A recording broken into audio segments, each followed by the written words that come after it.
So you filed an eviction and actually won, but your tenant filed an appeal. I'm going to tell you exactly what you need to do. Let's get started.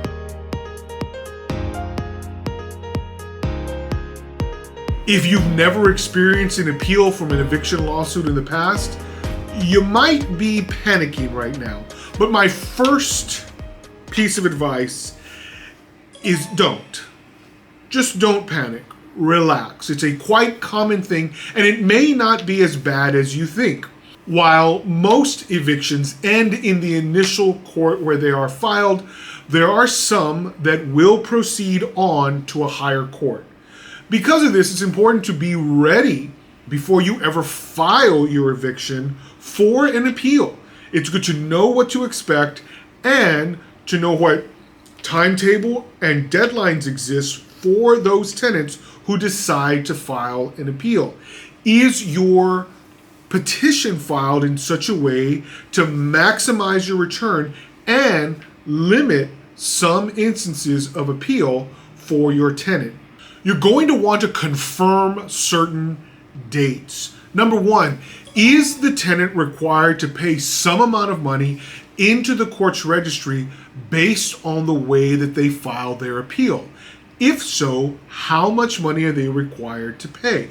Now, naturally, if your eviction is not based on some form of non-payment, if, for example, you're evicting a tenant strictly based on non-rent violations of the lease, then there likely is no requirement to pay any amount for a valid appeal to proceed to a higher court.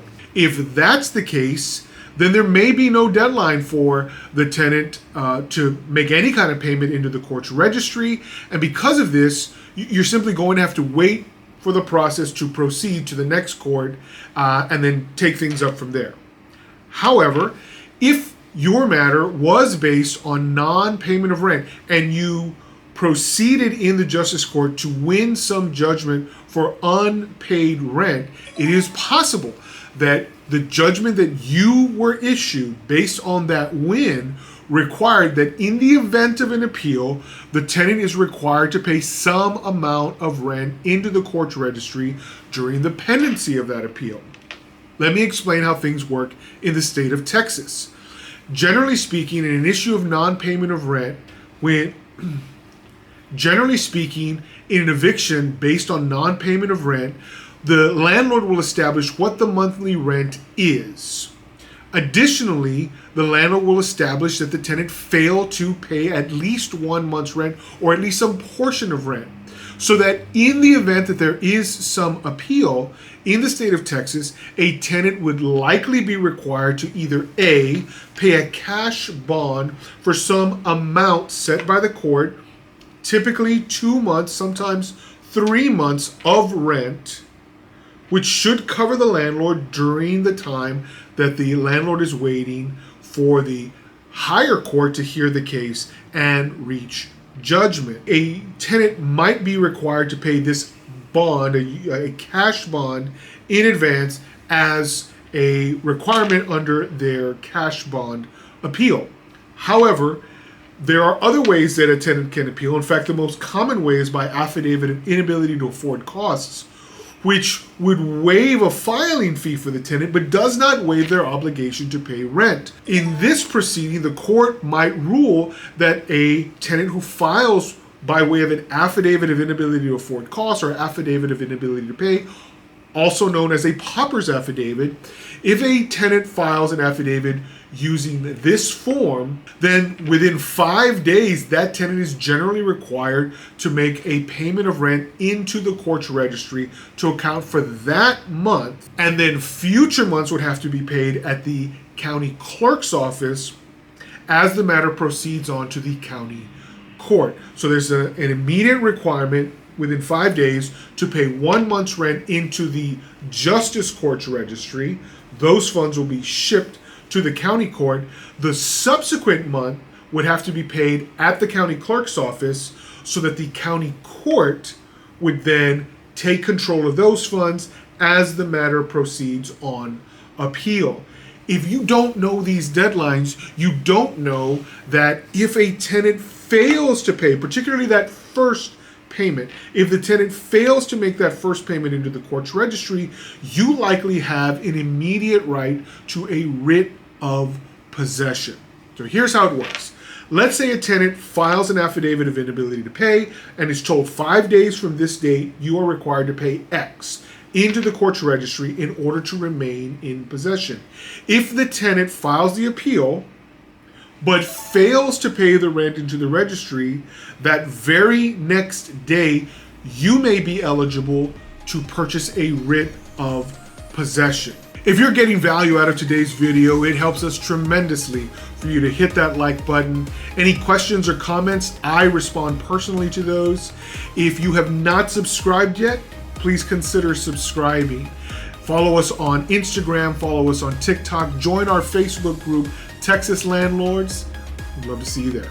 If you are eligible, it's important for you to know when and how you can go about making that purchase. Generally, the window to make that purchase is quite small. Typically, in the Justice Court in the state of Texas, where that is available, it's only available up until the Justice Court ships the case to the county court. Once the case has left on appeal, which was perfected upon the filing of the pauper's affidavit, once that case has shipped to the county court, the Justice Court loses power to issue a writ of possession.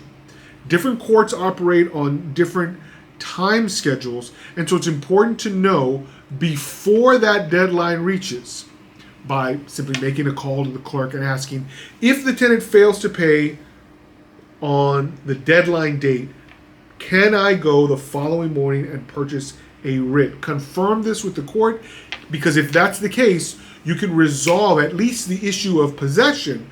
The matter of unpaid rent and any other factors that are tied into the judgment may still need to be decided at the county court level, but possession might be able to be resolved because the tenant failed to make this payment.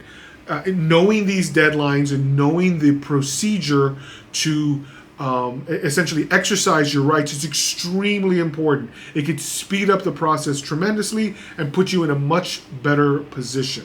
Now, let's presume that the tenant has paid into the registry at the Justice Court. What happens next?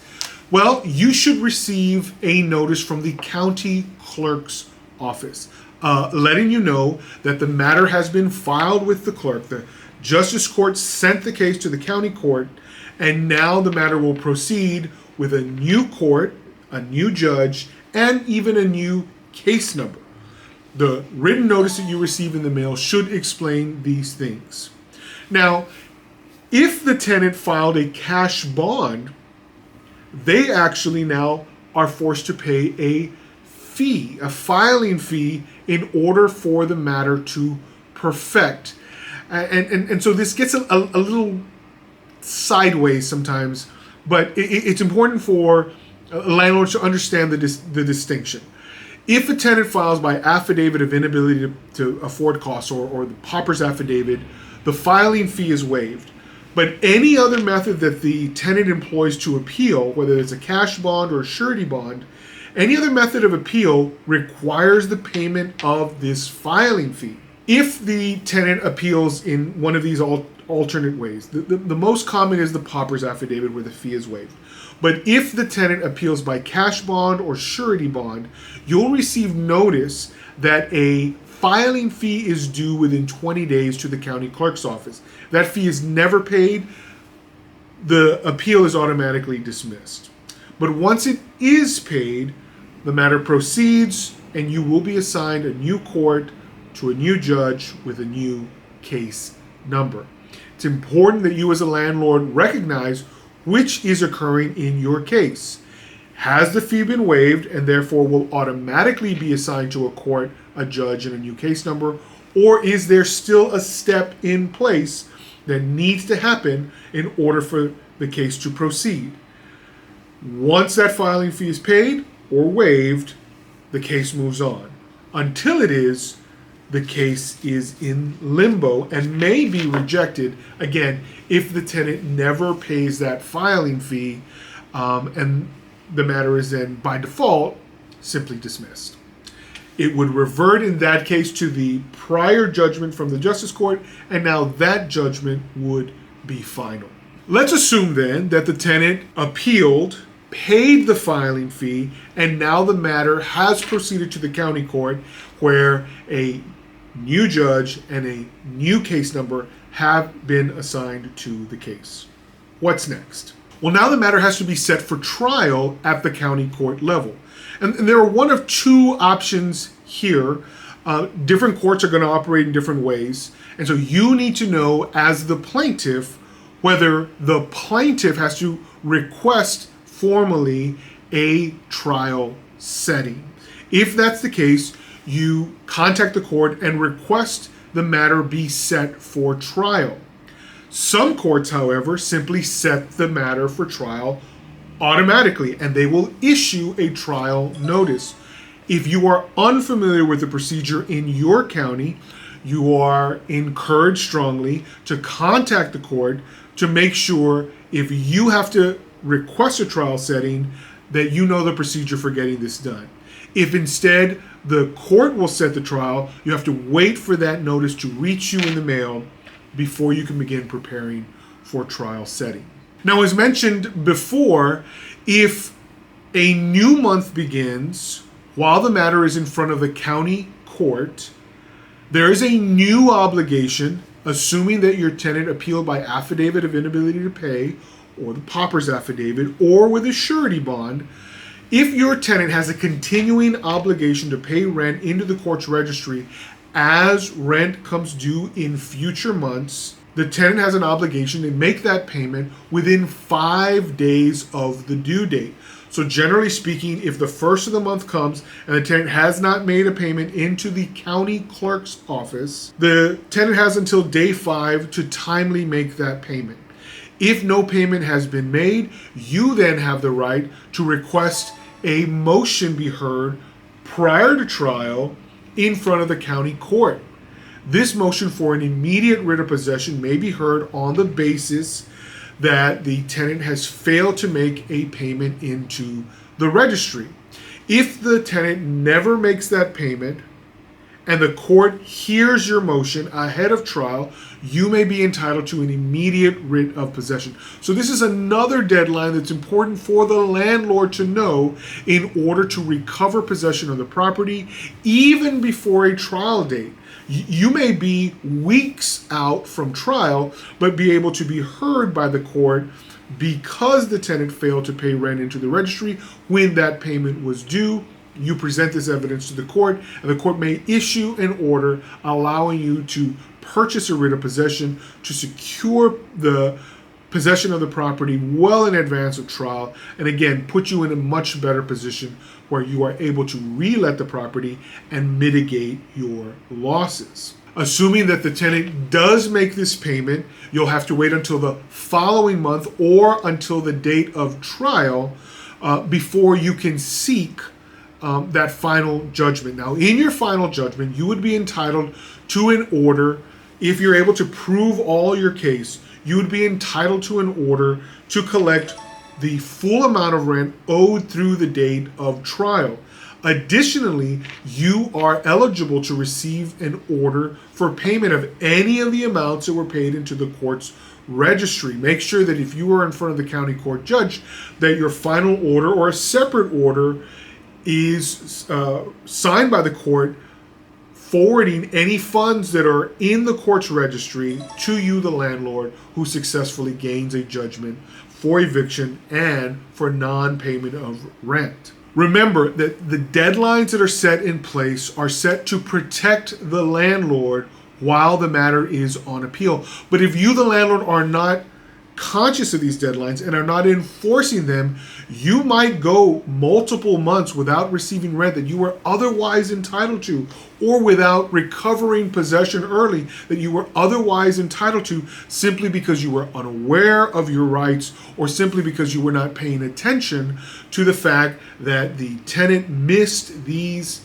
deadlines and obligations, allowing you to proceed against them in a way that would have greatly improved your situation and put possession of the property back in your hands, and possibly shifted the position of the case in such a way that your tenant was more willing to either voluntarily move sooner or to contribute directly to you unpaid sums. The fact of an appeal is not in and of itself a terrible thing. The appeal itself might trigger a component where the tenant is paying money into the registry that you will ultimately recover, thereby lessening your damages. But this only works if you are aware of these rights, aware of these deadlines, and you hold the tenant to these obligations. If you haven't already checked out all of the videos that we have on this channel, I welcome you to do it. YouTube seems to believe that this particular video is right up your alley. Until next time though, landlords, happy leasing.